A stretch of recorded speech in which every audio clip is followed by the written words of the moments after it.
केंद्र की मोदी सरकार के ड्रीम प्रोजेक्ट्स में से एक सेंट्रल विस्टा भी है। सेंट्रल विस्टा को लेकर विपक्षी दलों ने और सरकार के आलोचकों ने काफी हंगामा किया था।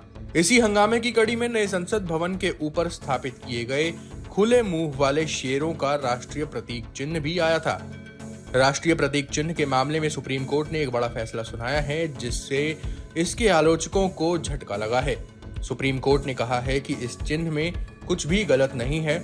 दरअसल सुप्रीम कोर्ट में शेरों की प्रतिमा के डिजाइन को सही करने की मांग वाली याचिका लगाई गई थी। सुप्रीम कोर्ट ने इस याचिका को खारिज करते हुए कहा है कि यह प्रतिमा किसी भी तरह से राष्ट्रीय प्रतीक कानून के खिलाफ नहीं है और शेरों के मुंह खुले ही रहेंगे। सुप्रीम कोर्ट ने कहा है कि सेंट्रल विस्टा में किसी कानून का उल्लंघन नहीं हुआ है। जस्टिस एमआर शाह की बेंच ने याचिकाकर्ता को फटकार लगाते हुए कहा कि अब क्या आप ये तय करेंगे कि कैसे प्रतीक होने चाहिए। सुप्रीम कोर्ट ने यह भी कहा कि आप इनको जैसे देखेंगे वैसा ही दिखेगा, ये देखने वाले के विवेक पर निर्भर करता है। याचिकाकर्ता ने खुले मुंह के शेरों की प्रतिमा को सही करने के निर्देश देने की मांग की थी। साथ ही इसे प्रतीक चिन्ह 2005 के अधिनियम उल्लंघन वाला बताया और कहा कि इससे राष्ट्रीय भावना को ठेस पहुंची है। लेकिन सुप्रीम कोर्ट ने याचिका ही खारिज कर दी और याचिका लगाने वाले को वापस लौटना पड़ा। इससे पहले भी इस मसले पर सड़क से लेकर संसद तक विवाद पैदा हुआ था। कांग्रेस समेत कई विपक्षी दलों ने सरकार पर नेशनल सिंबल के डिजाइन को बदलने का आरोप लगाया था।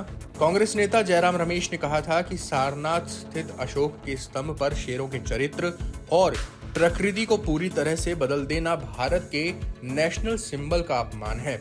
हालांकि सरकार ने इसे बेबुनियाद बताया था। शहरी विकास मंत्री हरदीप सिंह पुरी ने कहा था कि अगर सारनाथ स्थित नेशनल सिंबल के आकार को बढ़ा दिया जाए या फिर नए संसद भवन पर बने प्रतीक के आकार को छोटा किया जाए तो दोनों में कोई अंतर नहीं होगा।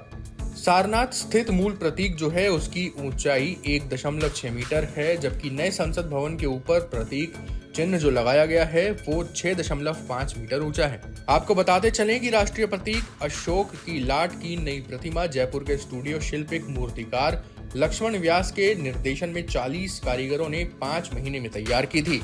पीएम मोदी ने राजस्थान के हनुमानगढ़ जिले के नोहर कस्बे निवासी लक्ष्मण व्यास से इस प्रतिमा के बारे में काफी पूछताछ की थी। इसके बनाने के तरीके के बारे में भी पूछा था।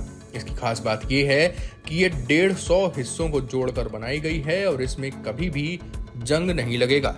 Times now Bharat digital originals की रिपोर्ट।